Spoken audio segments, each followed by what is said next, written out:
Buckle up, it's going to be a crazy one.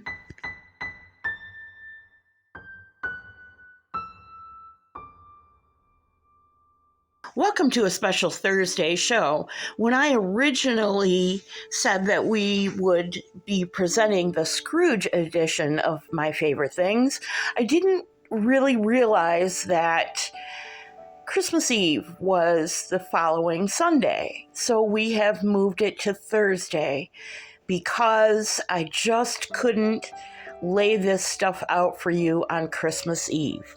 You're welcome. It may seem strange to you to start this episode with a synopsis of the American Disabilities Act, but I assure you it's important for our first story. Here is a synopsis. The American Disabilities Act, ADA, prohibits discrimination against people with disabilities in several areas, including employment, transportation, public accommodations, communications, and access to state and local government programs. Pay attention to those first four because they play an integral part in this story. Link in the show notes to the Americans with Disabilities Act. Here we go. Oh, and one more thing. I owe a huge apology to my two major playlist subscribers, the DIYers and the True Crimers. I have said in the past that we in the creative community don't have the kind of drama and crazy insanity that True Crimers have. Well, I apologize. There is drama. We'll start with the fiber arts community, which always includes knitters, crocheters, felters, sometimes seamstresses, and certainly weavers. I'm going to offer you two creators in the linked show notes. One is Emma, who has a fiber arts channel, but this is her second channel, and she covered Wool and Folk Fiber Fest in New York. Emma is the lady on the right of that thumbnail, and the lady on the left with the big smile is Felicia. I think that Felicia should become the moniker for people who just don't care about their profession, their customers, their clients, and their audience. You'll see why. The creator on the right, on the bottom thumbnail, highlighted in green, is Austin Greene, and he gives you a shorter version of the same festival and what went wrong. The difference between the two shows is that Austin gives you screenshots and commentary from both the vendors and the audience or the customers for Wool and Folk Fiber Fest 2023. If 36 minutes is shorter, then Emma's podcast would be the long form version at 1 hour and 1 minute. So what is this story really about? At the front page of the woolandfolk.com website says, it is a celebration of our diverse, inclusive, and extraordinary fiber community, mixed with music, food, and incredible experiences. We have an extraordinary selection of over 100 vendors who will be joining us this year. We also are adding the Wool and Folk warm-up experience this year on Thursday, October 19th from 4 p.m. to 9 p.m. And then it gives, some directions for tickets and finding out what it's all about. In a nutshell, this is a 100 vendor event put on by a fiber artist for fiber artists and their customers. It's supposed to be a fun, family-friendly event, and you'll note all the relevant buzzwords in their original statement: inclusive and diverse and so on. But let's look at some of the verbiage in their now closed ticket sales section for 2023. I'd like to draw your attention to the green box. This agreement is a binding contract, so please read it carefully. We're not going to read the contract because there are no ticket sales. The event has already happened and was a disaster. But I'd like to know from my viewers if you've ever signed a binding contract and paid a minimum of $45 for a ticket to attend an event like this. I assure you I have not, and I have participated in or an attendee at some of the largest festivals in my state of Michigan, including Arts and Apples and Art Prize. Arts and Apples alone has twice as many vendors and is located in a 30-acre park.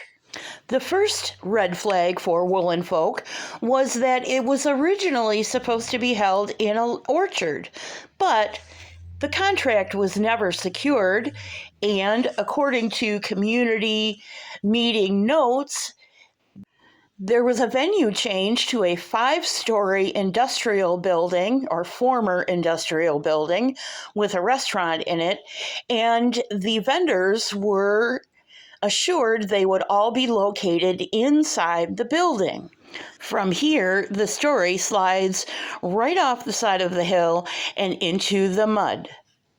Some were, most were not. They were outside on the side of the hill adjoining the property in the rain. They didn't get the booths that they signed a contract for. They didn't have adequate parking to be able to offload their stock. They had a very short time to set up their booths, and an even shorter amount of time, to the tune of about 2 hours, to tear down and vacate that adjoining parking lot on the side of the hill. To be fair, there are reports on social media of some vendors saying that despite all of the problems with this event, they had a great time and enjoyed meeting new clients and customers. But those stories are few and far between, and they are drowned out by the thundering dissatisfaction from both vendors and attendees. Remember, we started this story with a synopsis of the Americans with Disabilities Act, and here is one of the comments under Austin's video. Context for those who don't work with yarn. The reason disability access is so important in any yarn event is because yarn craft is a very popular hobby among those with physical disabilities, as it's a very accessible hobby. And I replied, didn't read all 72 comments above, but how about this? It's the law. The Americans with Disabilities Act is a federal law, meaning it applies to and supersedes state law. It applies to all public events and a great deal of private events. I'm no attorney. However, those participating and guests may have grounds for a class action lawsuit. Lessons learned, and you can see I included a steaming face. On the vendor's side, the initial outlay was $800 for returning vendors for a 4-day event and $900 for new vendors. All vendors had to pay a per head fee for each of their helpers or employees. According to the original venue contract, they were guaranteed a spot and Since the venue was changed and it was not communicated well, most of them found themselves outside in the rain, as we have mentioned before. Well, what about the guests? What was their ticket price and outlay? Early bird tickets went on sale July 1st at $40 a head, but the price increased to $50 a head for the regular admission price. There's nothing wrong or unusual about advance sales at a discount. The meet and greet on Thursday night ticket price was $250 for a sit-down dinner with musical entertainment and the ability to chat with the vendors at an early bird shopping event. And that didn't happen because the shopping part outside for the most part, but even the inside vendors, was closed down at 6:30, a half an hour before a buffet dinner was concluded. I really wanted to try and find you a screenshot of the buffet dinner and how tightly packed the tables were. There's no way you could get a wheelchair in to the aisles between the tables. But when I went to Instagram, all I saw were smiling, happy headshots of vendors who took promotional shots for their booze prior to the event. So instead, I will include this partial screenshot from Reddit, craftsnark, and you can see the comment that was overheard with regard to the outside vendor's dissatisfaction.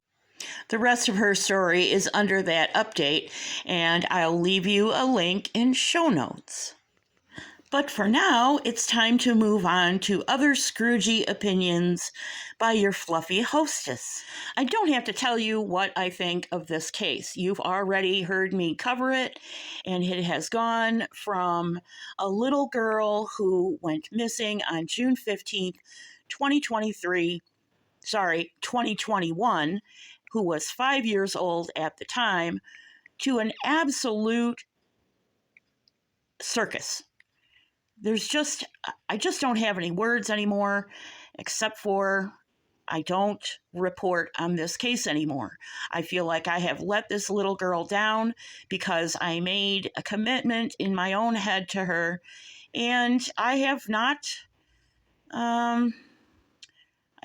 upheld that commitment because I realized that at some point in the last probably year, that the case was no longer about a missing little girl. It's about everybody else, whoever uttered her name for whatever reason and motivation. Everything I have ever done on the Summer Wells case is in the big dump list called the Case Files Playlist. However, earlier this year, I decided to whittle down some of my content and stick to just Summer Wells' story. And so I created a Summer Wells playlist that was the best of the research I had done over time. So I have created a new intro for that playlist, and you can find it in my playlist roster. One genre that I was kind of surprised to see come up in my research list was the homesteading community. There is a lot of drama in this community, and I have to tell you, frankly, I was kind of surprised. So apparently, even if you're a homesteader, you can't avoid drama.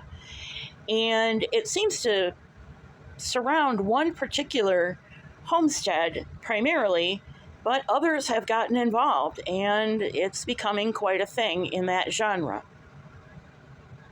What about other genres? Well, over on TikTok, which seems to be a hotbed of drama, the morticians have an issue, as well as the interior design genre, and those who sell their products online on Etsy. Now, Etsy has always had a problem because when it was young, it was strictly handmade products. But sometime in the past, I can't remember exactly when, I want to say maybe 2010, or don't quote me on that, they decided that they would open up the vending opportunities for shops for supplies for the handmade industry.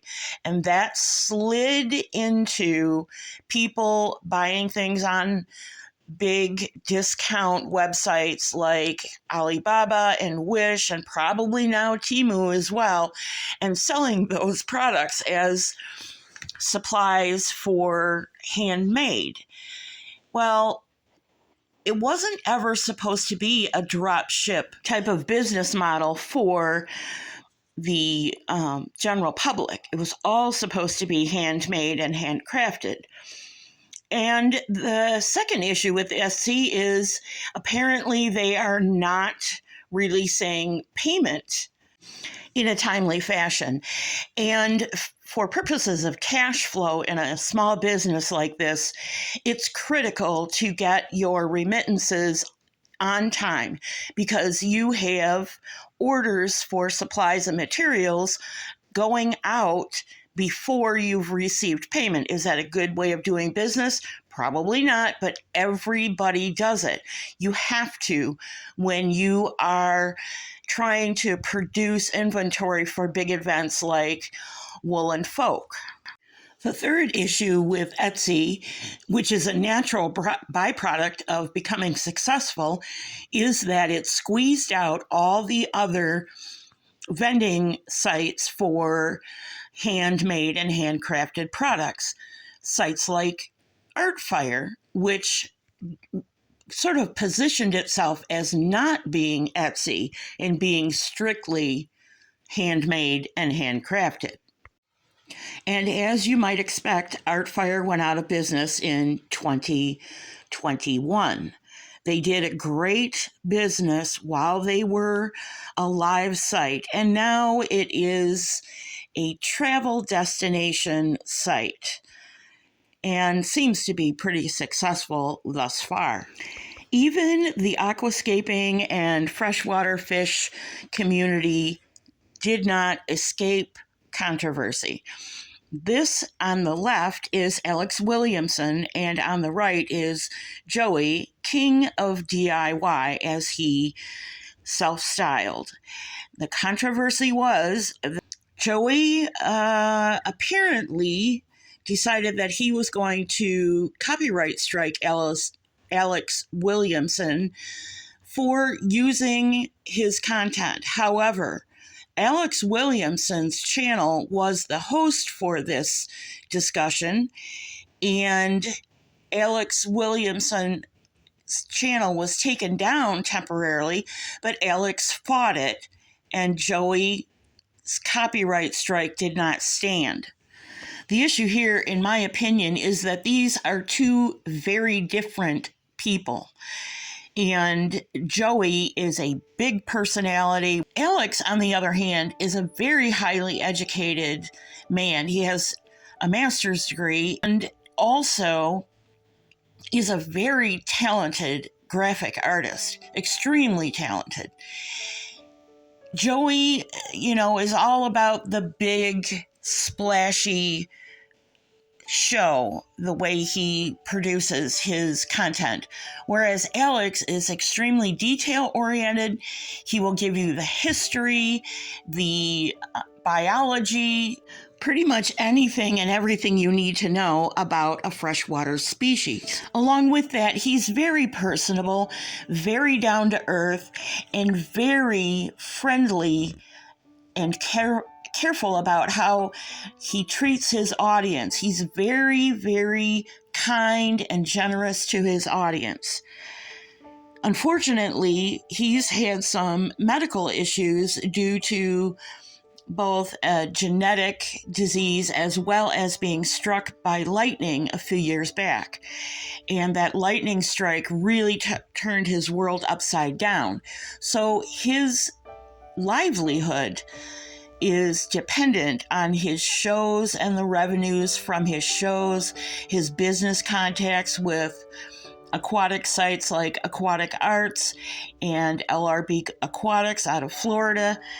So when Joey copyright struck that 2-hour live stream, it really hurt Alex's income.